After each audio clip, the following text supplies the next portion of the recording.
পেরিয়ে গেছে যুগল বসন্ত, অগণন দিন নিঃশেষ হয়েছে কাল গহ্বরে।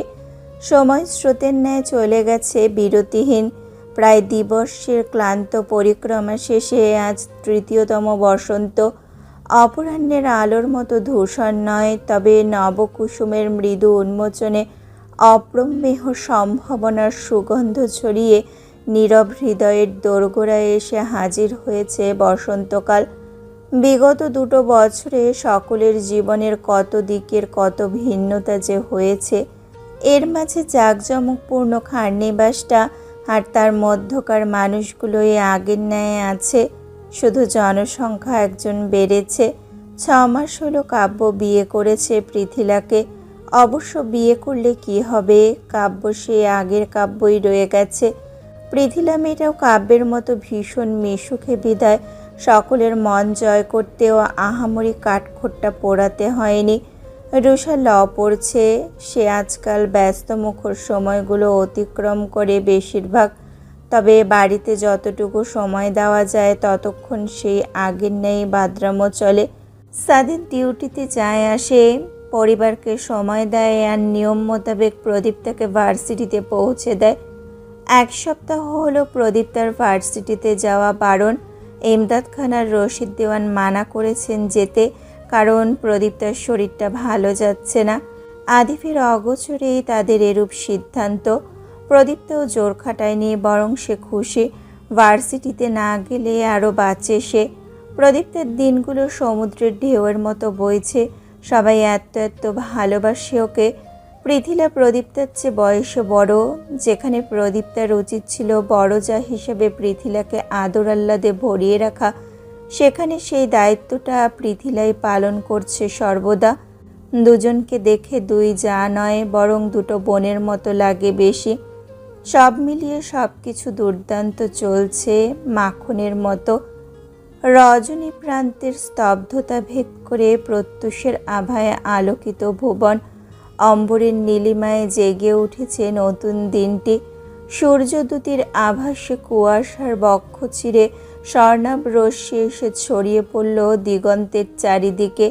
তারপর থেকেই শুরু হলো দিনের কোলাহল, ঝঞ্ঝাটপূর্ণ ব্যস্ত বেলা। নগরীতে নগরীতে হট্টগোল, চিল্লাফাল্লা আর যানবাহনের বিকট শব্দ বিদ্যমান। সমুদ্রতটের গোধূলিক্ষণে আকাশখানা অপার্থিব স্মৃতে দীপ্যমান। দিগন্তের কিনারায় সূর্য উঠেছে কেবল। সমুদ্র উত্তাল ঢেউয়ের তাণ্ডবে দুলছে। নিবিড় নিশ্চল স্থান, মানুষের হট্টগোল নেই। যেইটুকু শব্দ ছড়াচ্ছে সবটা সমুদ্রের লীলা খেলার। পতেঙ্গার শেষ প্রান্তে জনমানব শূন্য বন্দরটিতে দাঁড়িয়ে আদিব, হাতে তার ফোনটা। বিগত দিনগুলোতে অভ্যাস হয়ে গেছে ফোনটা হাতের কাছে রাখার, যতটুকু সম্ভব হয় আর কি। আজ হাতের মুঠোয় বন্দি মোবাইলটির দিকে কপাল কুঁচকে চেয়েও। এমদাদ খান, রশিদ দেওয়ান আর রুমকি বেগম, এই 3টে মানুষ অগণিতবার কল করেছে আদিফকে। আশ্চর্য, হঠাৎ তার এত করে তল্লাশি করা হলো কেন? এই না মাস 2 আগে বাড়ি থেকে এলো, আবার কাল রাত থেকে প্রদীপ্তার ফোনটা বন্ধ। এখন অবধি ফোন বন্ধ দেখাচ্ছে। খুবই ভেজালে মুহূর্ত তো। আদিব লম্বা একখানা দম টেনে রুমকি বেগমের নম্বরে কল চাপল। আজ চিন্তাটা বেশি হচ্ছে আনমনায়। প্রদীপ্তা কখনো ফোন বন্ধ রাখে না, হঠাৎ করে হলোটা কি? ওপাশ থেকে কাঙ্ক্ষিত ব্যক্তি কল তুলল ক্ষণিকের ব্যবধানে। অতঃপর ব্যগ্রকণ্ঠে বলতে লাগলো, তোকে 100 অধিক সংখ্যক কল করেছি আদি, তোর কাছে কল তোলার মতো একটু সময় নেই? আদিব ভার গলায় জবাব দেয়, না নেই। কি হয়েছে তা বলো, সবাই এত তলব করলে কেন? রুমকি বেগমের কিঞ্চিত রাগ হলো, তবে তিনি উচ্চ রাখলেন, গম্ভীর কণ্ঠে বললেন, বাড়িতে সাংঘাতিক একটা কাণ্ড হয়ে গেছে, বাড়ি এসো। আদিফের ললাটে ভাঁজের সৃষ্টি ঘটে অমনি। বাড়ি ফিরবে মানে? এই তো কদিন আগে বাড়ি থেকে এলো। আদিব শান্ত থাকলো, নির্জীব গলায় বলল, কি হয়েছে? রুমকি বেগম কপট রাগ দেখিয়ে বললেন, আদি, সবকিছুতে হেয়ালি করা ছাড়ো, খুব গুরুতর কিছু হয়েছে, তুমি বাড়ি এসো। আদিব থমকালো একটুক্ষণের জন্য। গুরুতর কিছু? কেউ অসুস্থ? কারো কিছু হয়েছে? কই, এর আগে তো কেউ এত তোড়জোড় করে আদিফকে বাড়ি ফেরার কথা বলেনি। ওর ভেতরে কিঞ্চিত পরিমাণ ভয়ের সৃষ্টি হলো, তবে ও তা প্রকাশিত করলো না, বরং যথেষ্ট সংযত গলায় বলল। আগে বলো কি হয়েছে? রুমকি বেগম দীর্ঘশ্বাস ফেললেন, বললেন। কাব্য, সাদিদ আর রুষা। উনি থেমে গেলেন। আদিবের অশান্ত লাগছে এবার। এই তিনটে মানুষ বাড়ির প্রাণ, ওদের আবার কি হয়েছে? আদিফের শান্ত গম্ভীর কণ্ঠে বলল। কি হয়েছে ওদের? রুমকি বেগম বলেন। অনেক কিছু হয়েছে, তুমি আসো। আদিফ নাছোড়বান্দা, সে রেগে গেল, বলল।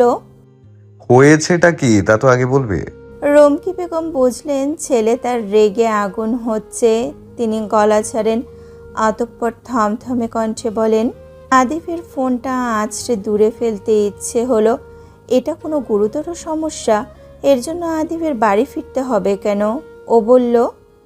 আমার কাজ আছে মা, আমি বাড়ি গিয়ে ওদের মিষ্টি খাইয়ে দিতে পারবো না। রুমকি বেগম রাগ দেখান। পারবে না মানে? এত কিপটে তো তুমি ছিলে না।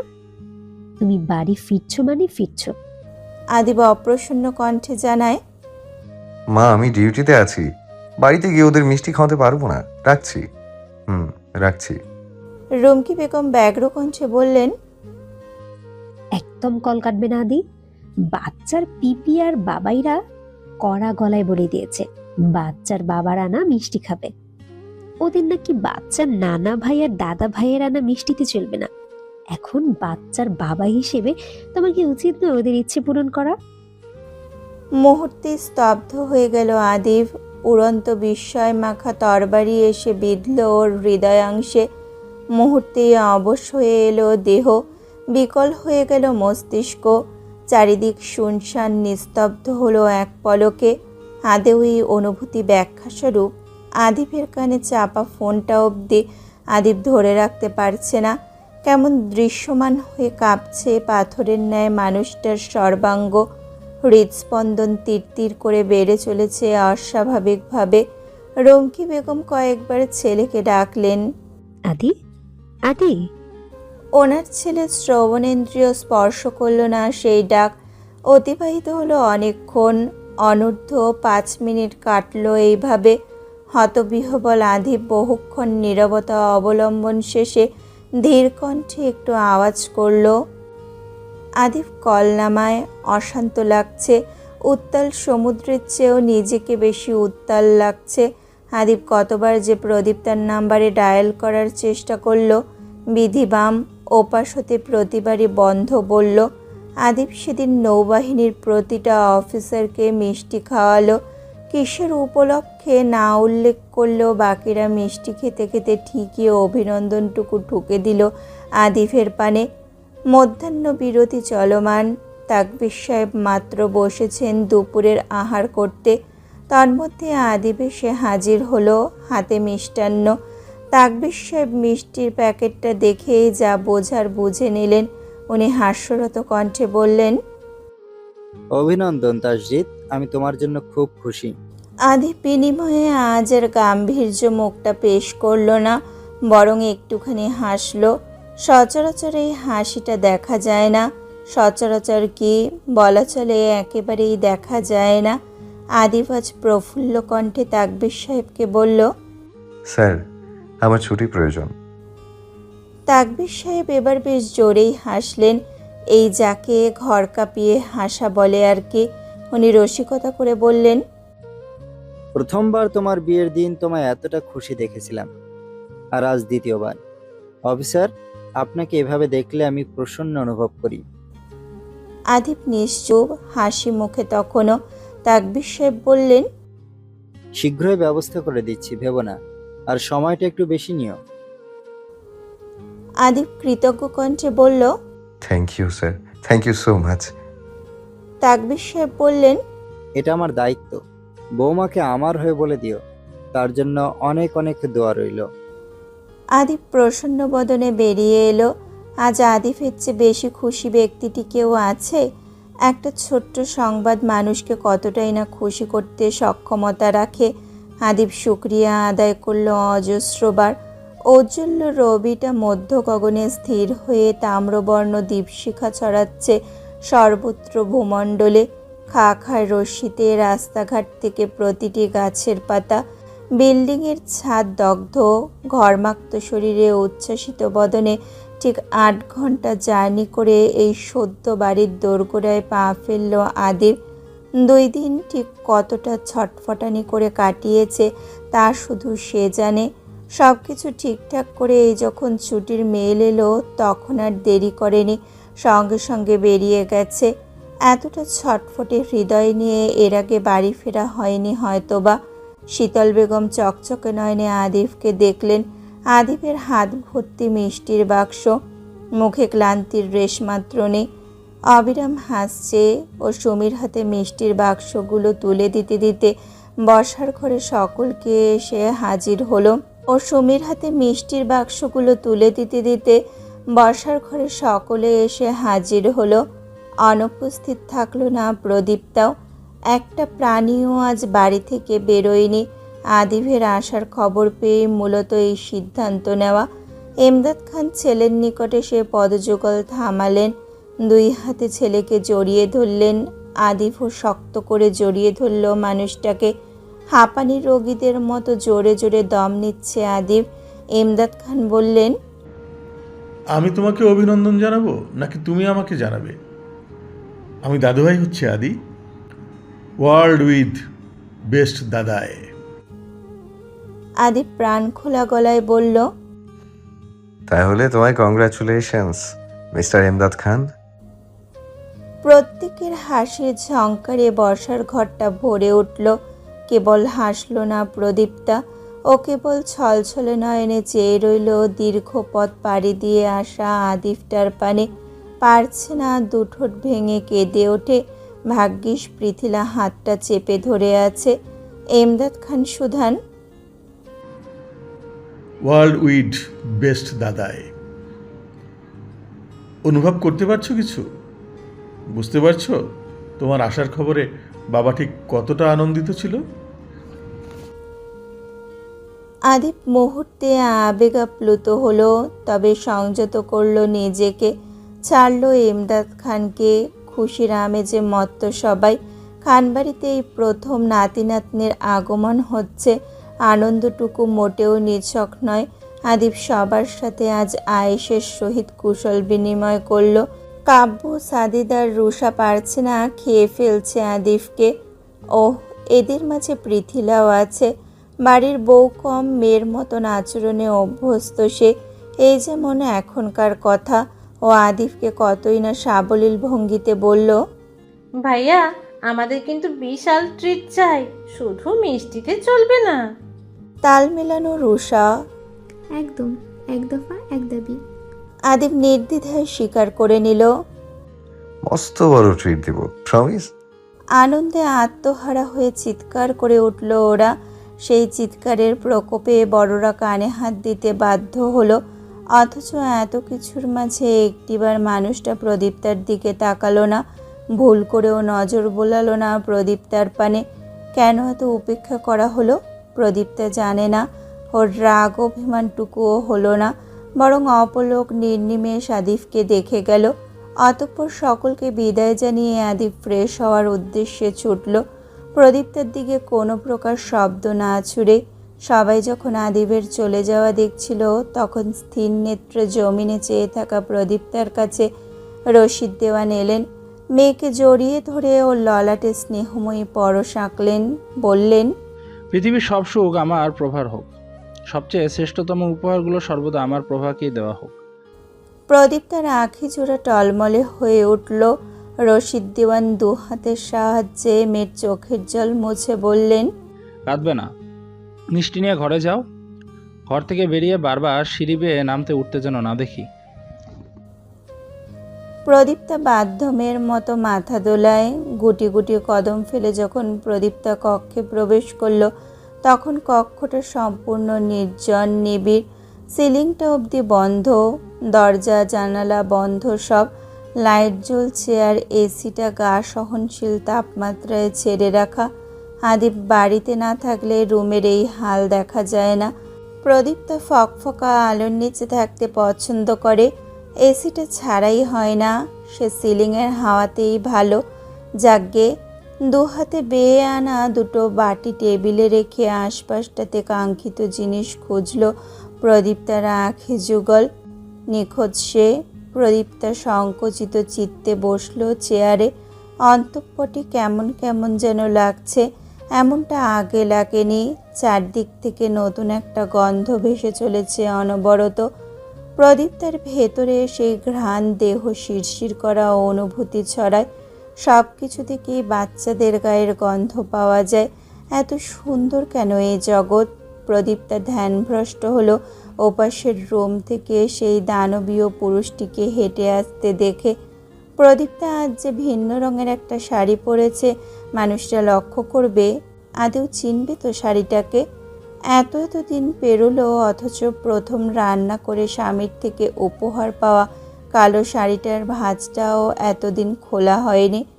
প্রদীপ্তার মনেই ছিল না। অকস্মাৎ কাল আলমারির এক কোণে প্যাকেটে মোড়ানো শাড়িটা প্রদীপ্তার নজর কাড়ে। কালো রঙের শাড়ি এই প্রথমবারই পরা। প্রদীপ্তা দেখলো আদিব এগিয়ে এসেছে। এসে সে হাঁটু মুড়ে প্রদীপ্তার সামনে মেঝেতে বসলো। প্রদীপ্তা কিঞ্চিত চমকে উঠল। কিছু বলার আগেই আদিব ওর কোমর জড়িয়ে কোলে মাথা ডুবোয়। বাখারা হলো প্রদীপ্তা। আকস্মিক কাণ্ডে চোখ ভেঙে এলো ওর। প্রথমবার বাবা মা হওয়ার সংবাদটা এত তীব্র সুখকর হবে কারো আন্দাজ ছিল না। প্রদীপ্তা পারছে না আদিবকে জড়িয়ে ধরে এই তীব্র সুখগুলো কান্নাস্বরূপ ঝরঝরিয়ে ভরে ফোটা শিউলির ন্যায় ঝরিয়ে দিতে। নিঃশব্দে কাঁদল। সহসা আদিব উন্মুক্ত কণ্ঠে বলল, সকল প্রাপ্তির সুখগুলো আপনার রন্ধ্রে রন্ধ্রে ছড়িয়ে যায়। আর প্রতিটা প্রদীপটার জীবনে একটা করে অধিফ থাক। প্রিয়তমার ছন্দের মতো মিলিয়ে কথা শুনে আদিব হেসে ওঠে। চোখ তুলে প্রদীপ্তার দিকে তাকালে প্রদীপ্তা ওর দিকে দুহাত বাড়ায়। আদিব তৎক্ষণ মেঝে থেকে উঠে প্রদীপ্তাকে জড়িয়ে ধরে। প্রদীপ্তা কেঁদে ওঠে মৃদু শব্দে। আদিব প্রদীপ্তার ললাটে ঠোঁট ছুঁয়ে বলে, অবসানহীন ভালোবাসা দিয়ে আমাকে এতটা সৌভাগ্যবান করে তোলার জন্য আপনাকে অনেক ভালোবাসি প্রদীপ্তা। আমার বৈঠাহীন পৃথিবীটাকে পরিপাঠ্য করে তোলার জন্য আপনাকে ভালোবাসি। প্রদীপ্তা কথা বলতে পারে না। আদিব আরও বলে, আমি নিজেকে এমন একজন মনে করি যার জীবনে কোনো খামতি নেই, কখনো ছিল না। আমি যথেষ্ট পেয়েছি প্রদীপ্তা, যথেষ্ট। প্রদীপ্তার মন তখন বলে উঠল, আমার চেয়ে বেশি হয়তো পাননি, আমি একটা অধিফ পেয়েছি। আপনি আপনি আমি হলে বুঝতেন একটা প্রদীপ্তার জীবনে অধিফ কতটা অমূল্য। প্রতিটা নারীর স্বপ্ন একটা অধিফের, অথচ সবার ভাগ্যে সে জোটে না। আমার ভাগ্যে তাকে লেখা হয়েছে। আমি ভাগ্যবান, খুব বেশি। আদিব প্রদীপ্তার অপভ্রংশে দুহাত রাখল। চোখে চোখে মিলন ঘটালো অবিলম্বে। অতঃপর কোনো অভিযোগ রাগ ছাড়া খুব সাধারণভাবে বলল, আমার চিন্তা হয় প্রদীপ্তা। প্রদীপ্তাকে ভেঙে বলা না হলেও নিমেষেই বুঝলো ব্যাপারটা। সে লম্বা শ্বাস টেনে বলল, ফোনটা ভাইয়া নিয়ে। আদিব ওকে থামিয়ে দিল। প্রদীপ্তার চোখ থেকে জল মুছে দিতে দিতে বলল, বুঝেছি, বলতে হবে না। প্রদীপ্তা থেমে গেল। এবার কান্না ছেড়ে হাসতে চেষ্টা করলো স্বল্প। আদিব প্রদীপ্তার কপালে কপাল ঠেকাতেই দুজনের মুখে হাসি ফুটে উঠল, প্রাণ ভোলানো হাসি। প্রদীপ্তা বলল, মিষ্টি এনেছি আপনার জন্য। এই আদিব হাসে, বলে, আপনার আনা মিষ্টিগুলো কি আমার সন্ধ্যা প্রদীপের চেয়ে বেশি মিষ্টি? প্রদীপ্তা চোখ ছোট ছোট করলো, নরম কণ্ঠে অভিযোগ হানল। নামে ডাক্তার মানা করেনি? আদিব বলে, এই নামে কি সমস্যা? প্রদীপ্তা সাবলীল ভঙ্গিতে বলল, সন্ধ্যা একটা মেয়ের নাম, অন্য একজন মেয়ের নাম।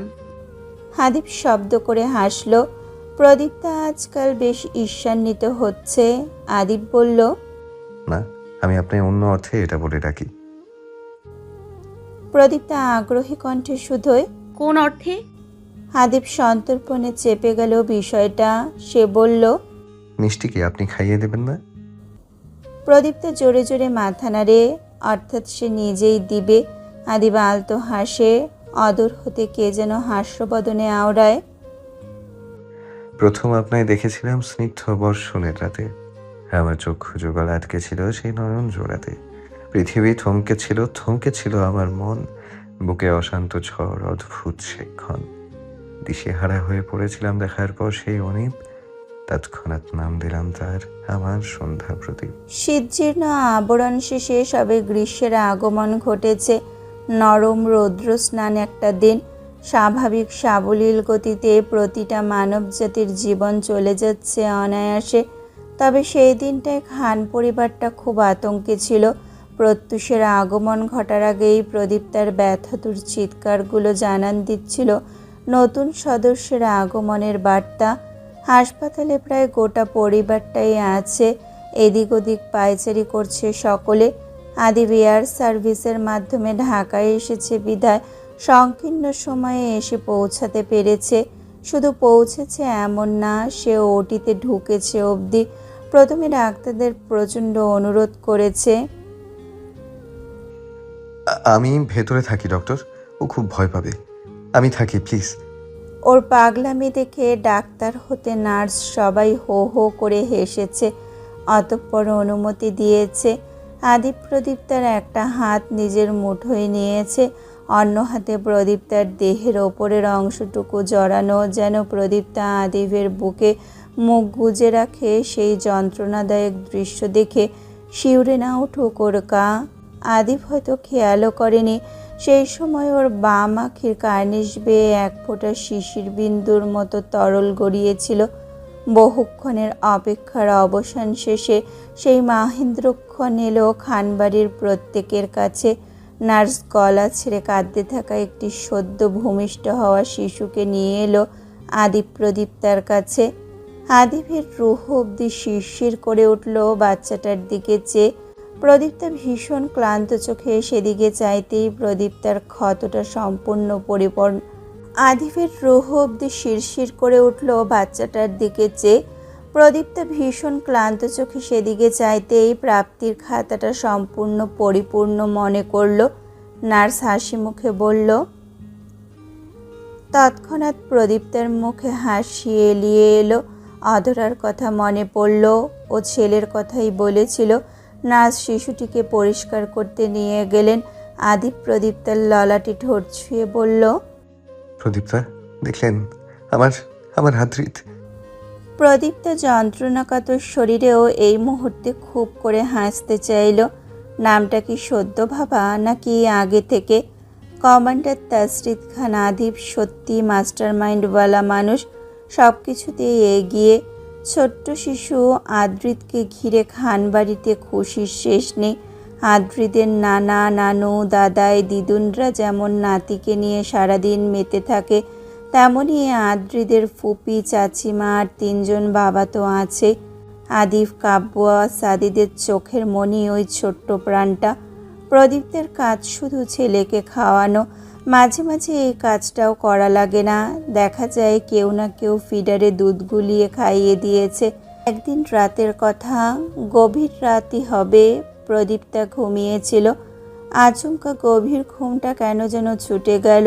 ও পিটপিট করে চোখ মেলতেই আশ্চর্য হয়ে গেল। অদূরে পিনপতন আলো জ্বলছে। পাশে বাচ্চাও নেই, বাচ্চার বাবাও নেই।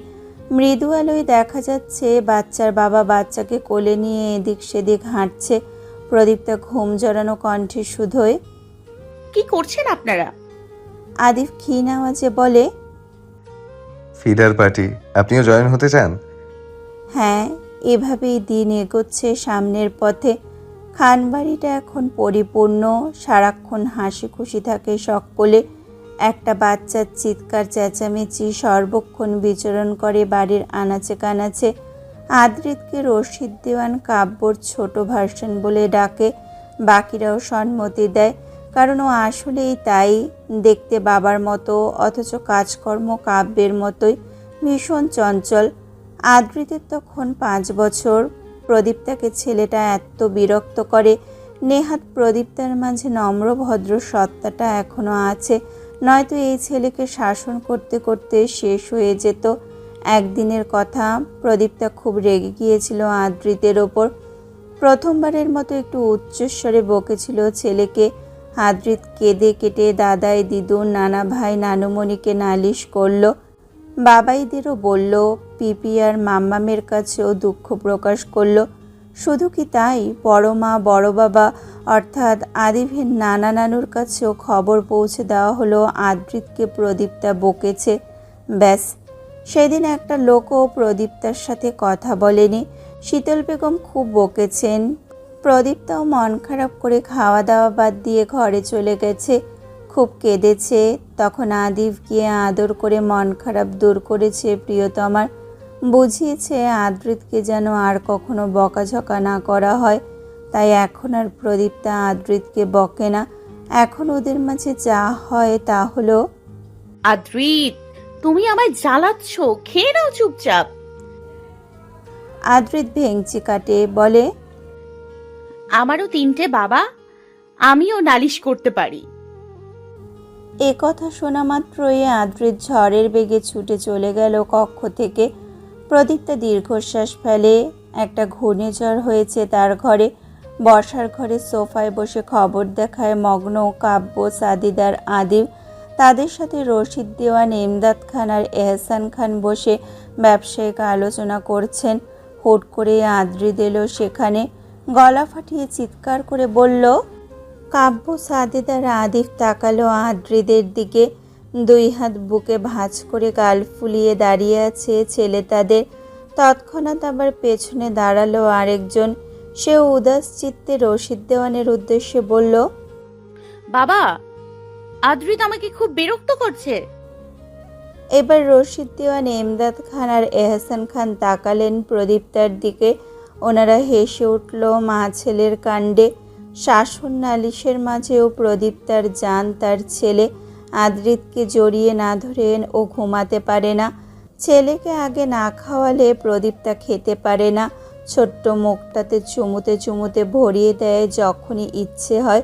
আর আদিব তো আছেই দুজনকে সামলাতে। শেষ চৈত্রের হাওড়া উত্তাল করে দিয়েছে সমুদ্রভাগ। টাক জ্বালানো রোদ্দুরে প্রজ্বলিত ধরণী। ঢাকা ক্যান্টনমেন্টে নৌবাহিনীর সদর দপ্তরে আজ একখানা বিরাট অনুষ্ঠান অনুষ্ঠিত হয়েছে। সম্ভবত প্রমোশনাল অনুষ্ঠান।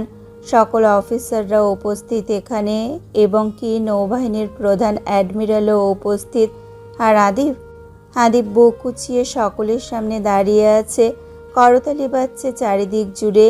অ্যাডমিরাল নাজমুল হাসান আদিবের পোশাকে আটকে দিচ্ছেন নতুন র্যাঙ্ক ব্যাজ। আদিবের প্রাপ্তি, আদিবের সাফল্য বেঁধে দিচ্ছে প্রিয় পোশাকটাতে।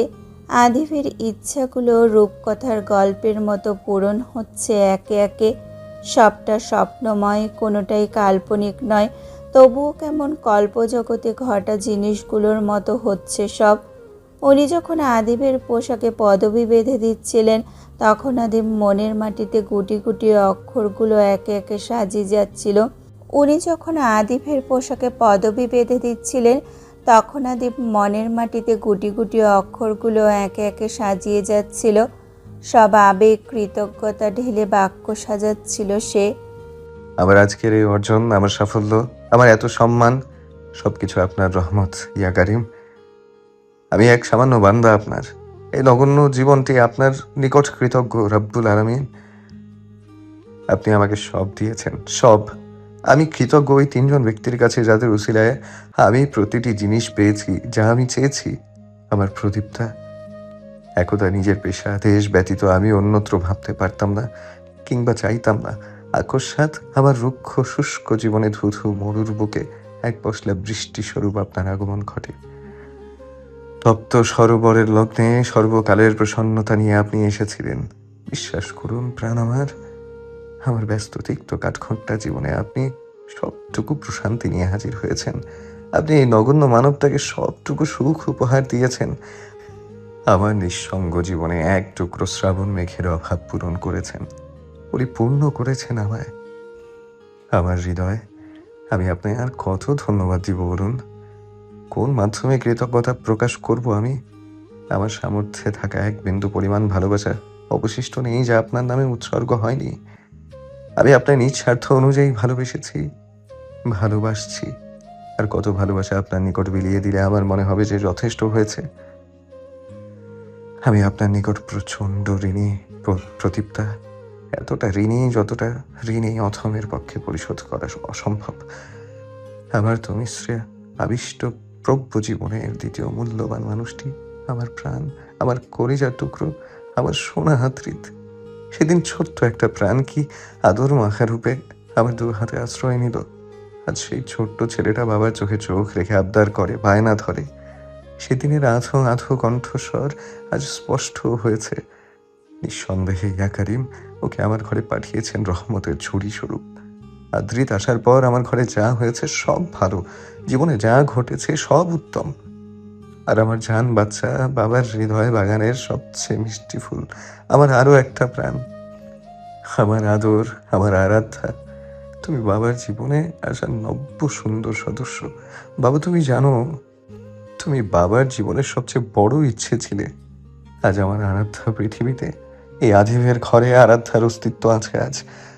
মাত্র 2 দিন হলো না তুমি এলে, অথচ এই 2 দিনের মধ্যে নিয়ে এলে বাবার পেশাগত জীবনের সবচেয়ে বড় অর্জন, পূর্ণ করলে বাবার স্বপ্ন। বাবা তোমাদের ভীষণ ভালোবাসে আমার জান বাচ্চারা, সে তোমাদের যে কোনো কিছুর ঊর্ধ্বে ভালোবাসে, আর তোমাদের মাকেও। আমি কুসংস্কারে মোটেও বিশ্বাসী নই, তবে ছোটবেলা থেকে শুনে এসেছি আমার মা জননী লক্ষ্মী অলক্ষ্মী ব্যাপারটা ভীষণ মানেন। জীবনের এই পর্যায়ে এসে আমি স্বীকার করছি প্রদীপ্তা নামক রমণী আমার জীবনে লক্ষ্মী বেশেই হাজির হয়েছেন। আলহামদুলিল্লাহ ফর এভরিথিং। আল্লাহুম্মা বারিক।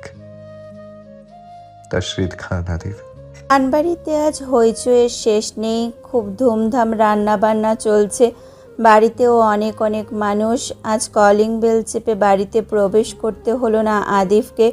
দরজাটা হাঁ করে খোলা, ও ভেতরে পা রাখতেই 6 বছরের একটা বাচ্চা ছেলে ছুটে এসে ওকে জড়িয়ে ধরল। চোখের পলকে আদিফ কোলে তুলল ছেলেটাকে, সারা মুখশ্রী জুড়ে খণ্ড খণ্ড চুমু আঁকলো। ছেলেটা বলা ধরল, বাবাই, I miss you so so so much. ছোট্ট বোনও তোমাকে মিস করেছে। অতি ভীষণ কাজ ছিল। আমি যখন বললাম কেন কাঁদছো, তখন অধি আরও জোরে জোরে কাঁদতে লাগলো। পরে দাদা যখন অধিকে কোলে নিল, বললাম তুমি কি বাবার জন্য কাঁদছো, তখন অধি বলল হ্যাঁ। আমি ওকে বুঝিয়ে বললাম যে বাবা তো কাজে আছে, জলদি ফিরে আসবে। অধি বাচ্চাটা পুরো রসগোল্লার মতো মিষ্টি, জানো। এইটুকু বলতে কান্না থামিয়ে দিল, বলল ওনাকে আর কাঁদবে না, আর বলল বাবা যেন সঙ্গে করে অনেকগুলো চকলেট নিয়ে আসে। আদিব অধর প্রসারিত করলো এইটুকু শুনে। ও মাথার টুপিটা খুলে আদ্রিতকে পরিয়ে দিল। সামনে পা এগোতে নিলে সাদিত সামনে এসে বলল, ভাইয়া অধি আরেকটা কথাও বলেছিল। আদিব ভ্রুদোলায়, অর্থাৎ কি? সাদিত সোফার দিকে নজর তাক করলো। ওখানে রুষা আর শায়ান বসে দুজনে মিলে ঝগড়ায় ব্যস্ত, অথচ এরা স্বামী স্ত্রী। মাস 2 হলো বিয়ের। পাশে আবার কাব্যের হাতে পৃথিরাজ শরবত তুলে দিচ্ছে। সাদিত মুখটা মলিন করে বলল, অধি বলল ওর ছোট মাম্মাম চাই। অমনি আদ্রিত উচ্ছ্বাসিত কণ্ঠে বলল, আমারও চাই। অমনি আদ্রিত উচ্ছ্বাসিত কণ্ঠে বলল, বাবাকে বলছি। খুশি হয়ে গেল সাদিত। তবুও বড় ভাইয়ের সামনে কিঞ্চিত লাজুক ভাব নিয়ে কেটে পড়ল। পৃথিলা আদিফকে শরবত দিল। ও নিজে তো খেলোই না, বরং আদ্রিতের হাতে গ্লাস দিয়ে পা বাড়ালো ওপরের তলায়। 2 দিন হয়েছে ডেলিভারির, তাই প্রদীপ্তা ঘরেই আছে এই মুহূর্তে। হাঁটা চলা করাটা কঠিন। রেনুফা খাতুনরা এসেছেন। বৃদ্ধা ভীষণ নরম হয়ে গেছেন। খোরশেদ সাহেব লাঠি ছাড়া চলতে পারেন না। অধরা আর শেফাও এসেছে। সবাই হাসি খুশি। ছোট্ট আরাধ্যার জন্যই সবার আগমন। কক্ষের দুয়ারে আসা মাত্র আদ্রিতা আদিফের কোল থেকে হুড়মুড়িয়ে নেমে গেল, ছুটে গেল বোনের কাছে। আদরে ছানা আরাধ্যা ঘুমাচ্ছে। সেদিনের ছোট্ট দিয়া আর সূর্য বড় হয়েছে। ওরা বনুকে পাহারা দিচ্ছিল। প্রদীপ্তা বসে আদ্রিতের জামা কাপড়গুলো ভাঁজ করছে, আর অধরা, শেফা ও ওহির সাথে কথাবার্তা বলছে। আদিব ঘরে প্রবেশের পর ওহিরা সব চলে গেল। ঘরে শুধু রইল আদিবের পরিবার, প্রদীপ্তা, আদ্রিতার আরাধ্যা। আদিব এগিয়ে গিয়ে প্রথমে প্রদীপ্তার কপালে চুমু আঁকলো। আদ্রিত বুঝদার বাচ্চার মতো অন্যদিকে ফিরে রইল, একটুও তাকালো না এদিকে। আদিব প্রদীপ্তা ওর কাণ্ডে হাসে। আদিব নতুন পদকটা প্রদীপ্তাকে দেখিয়ে বলল, দেখুন প্রদীপ্তা, জীবনে মোট 4টে অমূল্য রত্ন পেলাম। প্রদীপ্তা কপাল কুঁচকায়। ওখানে 4-এর চেয়ে অধিক পদক, তাছাড়া আজ নতুন একটাও যোগ হয়েছে। প্রদীপ্তা বলল, কোথায় 4টা? এখানে তো অনেকগুলো। আদিব প্রদীপ্তার গালে আলতো করে ফের ঠোঁট ছোয়ালো, অতঃপর ঘুমন্ত আরাধ্যাকে কোলে তুলে ওর সারা মুখে খণ্ড খণ্ড চুমু আঁকলো। কাছে ডাকলো আদ্রিতকেও। আদ্রিত এসে প্রদীপ্তার কোলটাই দখল করলো। প্রদীপ্তা ছেলেকে আগলে নিতেই ছেলেটা ঘুমন্ত আরাধ্যার মাথায় নোঙর চিহ্ন আঁকা টুপিটা পরিয়ে দিতে চাইলো। তখন আদিব বলল, একটা রত্ন আমার পোশাকে, বাকিগুলো চোখের সামনে। আপনি কি দেখতে পাচ্ছেন, নাকি আয়নার সম্মুখে দাঁড় করাতে হবে? প্রদীপ্তের চোখ দুটো ফুলে ফুলে উঠল ও হাসলো। ঠোঁট ছোয়ালো আদ্রিতের মুখে। আদিব মেয়েকে নিয়েই পড়ে রইল। আরাধ্যার নামটা যখন রাখা হয় তখন প্রদীপ্তার নিকট আদিবের বহু আগে বলা শখের মানে বোঝা হয়ে গিয়েছিল। অধরা বলেছিল আদিবের মেয়ের শখ, তাই বলে এত আগে মেয়ের নামও ঠিক করে রাখবে জানা ছিল না। প্রদীপ্তা আদিবের দিকে তাকিয়ে ভাবে, ওরও কি কারোর প্রতি এতটা দুর্বল হওয়ার কথা ছিল? এমন অপ্রত্যাশিত ভবিষ্যতের আশা কবে করেছিল, যেই ভবিষ্যতে কাল্পচরিত্রের মতো একখানা মানুষ প্রদীপ্তার একান্ত মানব, যার মাঝে খামতি নেই কিচ্ছুটির। প্রদীপ্তা অবাক না হয়ে পারে না। এতটা যত্ন ওর প্রাপ্য ছিল নাকি? কোন সুকর্মের ফল হিসাবে এই নশ্বর জীবনে প্রণয়ের টান হয়ে হাজিরা দিতে এলো সম্মুখের পুরুষটি? কোন কর্মফল হিসাবে তার ভাগ্যে স্বামীরূপে লেখা হলো ওর সবচেয়ে শ্রেয় পুরুষটিকে? প্রদীপ্তার হৃৎকোষ অকস্মাৎ কেমন করে ওঠে, ওর অক্ষিপট অশ্রুতে পরিপূর্ণ হয়। ঘোলাটে হয়ে যায় আদিবের সুদর্শন প্রেম প্রেম চিত্র আঁকা মুখশ্রী। অশ্রুবিন্দুটা সবেমাত্র গড়িয়ে পড়ার আশায় চক্ষু কোটর হতে বেরোলো কি, সেই বিন্দু জলকে প্রদীপ্তার কপল ছোঁয়ার স্পর্ধাটুকু দিল না আদিব। ঝট করে আলতো হাতে নিমেষেই মুছে দিল প্রিয়তমার চোখ হতে নির্গত জলের কণা। প্রদীপ্তার অন্তঃপট আর একটু প্রসন্ন হয়। মানুষটা তো কাজে মগ্ন ছিল, এই তো চোখের সামনে বসে আরাধ্যার মুখে চুমু খাচ্ছিল। তবে দেখলো কখন প্রদীপ্তার চোখে জল এসে ভিড়েছে? সত্যি কি অলৌকিক শক্তির অধিকারী এই মানুষটা? প্রদীপ্তা শুকরিয়া আদায় করলো। আমরণ এই অঢেল সুখগুলো নিয়ে বেঁচে থাকা হীন আর কোনো লক্ষ্য কিংবা উদ্দেশ্য আদি প্রদীপ্তার নেই। সময়ের গতিতে সময় প্রবাহিত হবে, তবে এই সুন্দর স্নিগ্ধ মুহূর্তগুলো অবিরাম থাক, সর্বদা এরূপ থাকুক সম্পর্কের বন্ধন। হুট করে আরাধ্যার ঠোঁট ভেঙে কেঁদে উঠল। আদিব ব্যস্ত হলো মেয়েকে সামলাতে। প্রদীপ্তার ভ্রম ছুটল। তন্মধ্যে আদ্রিত হেসে উঠল, বলল, বাবা আদি বলছে সমুদ্রে যাবে।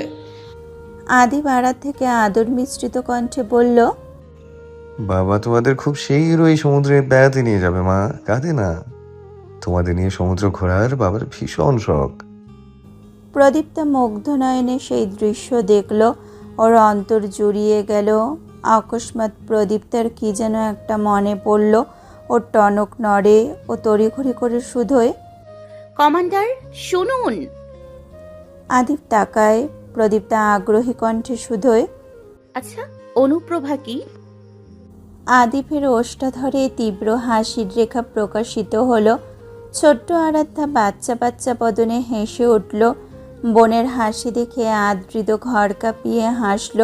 প্রদীপ্তার কৌতূহল তখনও দমেনি। আদিব প্রদীপ্তার কৌতূহলী আদল পানে চেয়ে শুধু হেসেই গেল অনিমেষ।